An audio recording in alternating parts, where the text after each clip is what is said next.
dam chiang ha mo Zinglei Thawngchimnak in nan kut kanin tlai chan na thong hi kula ruk Tangkhawng kula sari thong pang thar rak ngai ti ding in kanin som chan na mai ngung thabor asi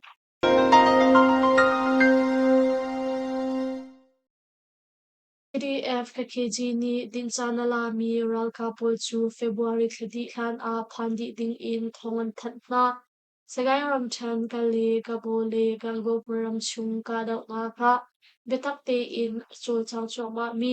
children kai pu CDF ka KG battalion pathum chung in din san ala mi arang ka pol chu February thadi khan a phandi ding in CDF ka KG ni chathan in chua CDF KKG Battalion Pathum Chung in Din Nakchan Alami Paral Kaple Nural Kavyal Tesu February Kulariat Ki Atnubik Sarlikiap Yak in Panti Ding in CDF KKG ni Tathan and Swami A Lakter Sarlikiap mi Atilhan A Anmapun Pak in Battalion String and Pokwilaw Si Asun Anong nakuntiang bakal ko in kontek na lai dia anshim CDF KKG hi sagay ramchan kali kaboli gagobaram chung a shambun in padot naga bitakte in achol chang mi chiushap tai pupa ansi Zaukathar a Myanmaram lay in lupi mi rithai si tamngai antlai India Myanmaram li ummi Mizoram ramgul champai penkom Zaukathar palik hani Myanmaram lay in arak lut mi tisik anhma chikhatna tua I rithai si bingrang tamngai antlai kong thai si alwan chia January kulat umza swimyala pasari tuk akhan Zaukathar palik tongwangway tu hani Myanmaram lay in arak lut mi tisik anha chu chikhatna tua I antam chia nak bom pakhat le zongta chia nak bom pakhat a chapia bom somthun kwa chung a chia mi rithai si bingrang gram zali somruk riat antlai chupin a mailap chia nak bom chung pakwa a methamphetamine gram pashaling antlai tia thai si Myanmaram lay in araklut mi rithai si pol hi Angay tu thay ko asiri launa in Zaukathar palik ni pezul in tlatlay nak tu ading a daza anchuay tia thay si Ian alisin ang SSPC panga may thazul rukhe ani fon kading tari ramchan may tawe pengkom ledo so peng khalaya zali panjuk battalion in SSPC raga pangaka chu may thazul rukhe KN alisin ani fon kong KNU may tawe may pi petlay ngakle thong than mak sumni anthan alwan chia January kulat humakhan may tawe pengkom ledo so peng chum I mi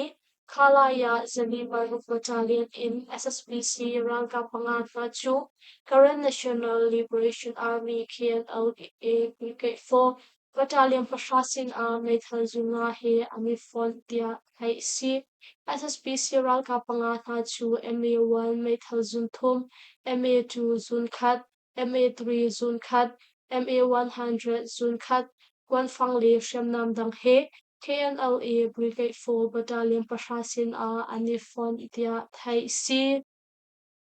Mila peng chung ka daw na ka SSPC pali anti magwiram chan te peng kom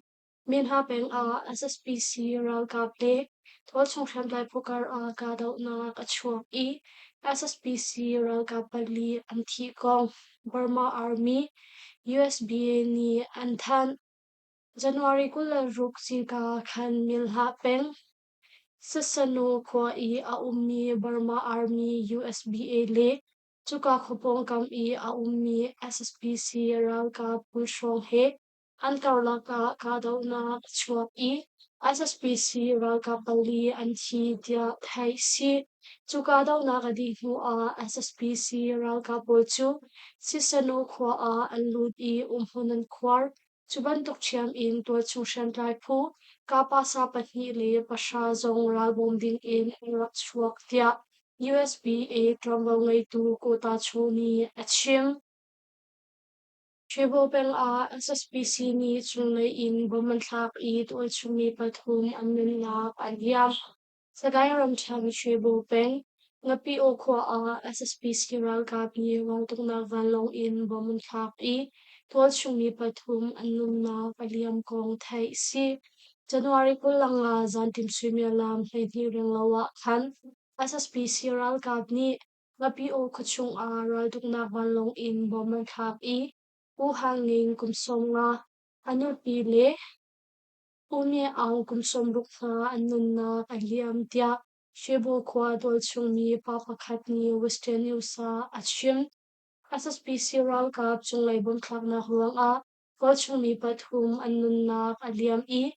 adang pali nun ha fon in minung pariat ni hliam ma ntuar chupian a inzo satil chu pan hi an thi I in zan hi ling tir na khwa a na in pasari zong androk tia thai si chuban tuk thiam in alwan chia January ni sewi zonga khan SSP ral kap ni shwebo peng ya so le myu ha ko kar I Russian camper khat ratuk nak van long in boman thak wang a Russian mi dol chumi par shuk anun na alian tia thai si Namau peng a SSPC ni pa fa na pan ni an tlai na I an tha na an ruak mai in an khang mawiram then namau peng sangkong kwa a ralam sial mi SSPC ral ka pol ni pa fa na pan ni an tha na I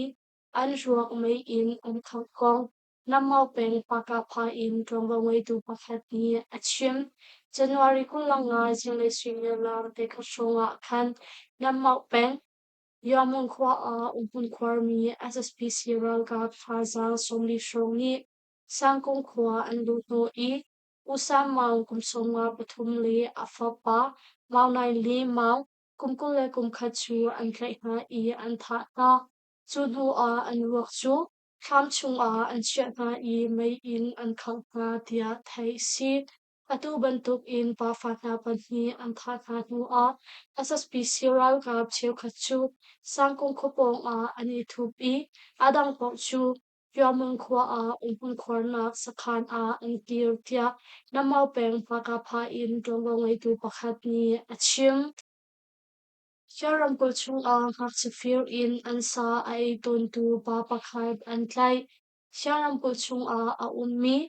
The United Waste Army UWSA palikhani anhum hak mi maram chung a hak chia fir in minung sa ai ton tu pa pakhat antlai kong thai si alwan chia January kul thuma khan The United Waste Army UWSA palikni anma hum hak mi maram chung a hak chia fir in minung sa arak ai ton tu pa pakhat antlai I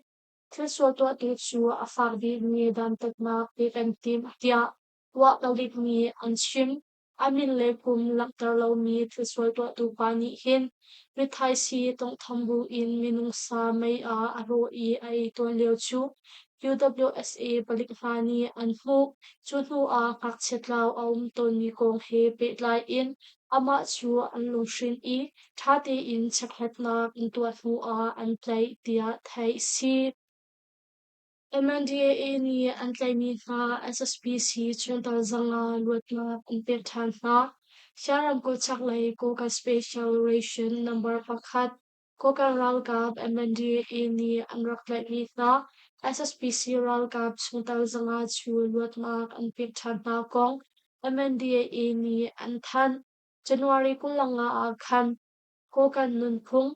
tajang pirchat na koi asilo a Marty Soul Transport Ceremony Philo nakati in MNDA ni anraklay mi na SSPC ral kap zanga li thongtla pakwa na chu no ngei tu ni thate in zofal nak an tu na tu a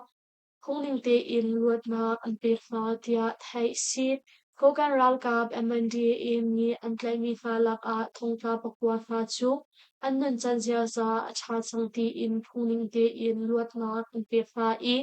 SSPC ral kap chungtal zanga zong luat nak an pek na chuban tuk thiam in thongtla dang som li kwa na zong dan tat nak an chung pek na tia thai si aliam chia thongti kulanga November tu chung zonga khan SSPC ral kap zati liu chu paper ral kap MNDAA ni luat nak an rak pek na Malaysia ram in Myanmar ram mi somruk nga tal in ramdang mi zale som thum khat chu an ram a an ko than ha Malaysia ram Johor ram kul in Myanmar ram mi somruk nga tal in ramdang mi zale som thum khat pol chu an ma li chhuaki nak ram chiu a an ko na kong Immigration Department ni January kularuka an than ramdang mi na chu Malaysia ram Immigration Department ni chatna an to ha i ngay a her mi chatlap tlamtling te in an ngay lo ruang a an tlai ha chu tu a dan tatna an fi ka i atu bat tuk in an ma le chhuaki na ram chiu a an pot ha hi a si tia an lak ter an ma le chhuaki na ram chiu a kot tong mi pol chu Myanmar ram mi somruk nga Bangladesh ram mi somli thi Thailand ram mi pakwa India ram mi somria shet Nepal ram mi pali Iraq ram mi pahnih le hi min pakhat ha an si tia Immigration Department ni an than